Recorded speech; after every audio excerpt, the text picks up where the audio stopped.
मरकजी ममलिकती वज़ीर दाखिला जी किशन रेड्डी ने आज हैदराबाद के तारीखी बीबी के अलम के लिए बीजेपी के लीडर फिरासत अली वाकरी के जरिए सेहरा मुबारक रवाना किया और शहीद करबला हजरत इमाम हुसैन को अपना भरपूर खिराज पेश किया। किशन रेड्डी ने कहा कि मारे के करबला में अपनी और अपने खानदानों की जानों की कुर्बानी देते हुए इमाम हुसैन ने इस्लाम को जिंदा और सरबुलंद किया। इमाम हुसैन की कुर्बानी रहती दुनिया तक याद रहेगी। उन्होंने मुहर्रम के मजालिस और आशूरे के मौके पर कोविड-19 के क़वायद और ज़वाबित की पाबंदी करने की अपील भी की। उनसे अनुरोध करता हूँ शांतिपूर्वक कोरोना देखते हुए ये मुहर्रम के अंदर अपना जो प्लेड्ज होता है वो काम करना चाहिए।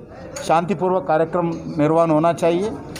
सरकार से लोकल एडमिनिस्ट्रेशन से बातचीत करके उनका बात के द्वारा जितना अच्छा कार्यक्रम करना चाहिए, जितना मेमोरी का डेडिकेशन हुआ डेडिकेशन का काम करना चाहिए वो काम करिए।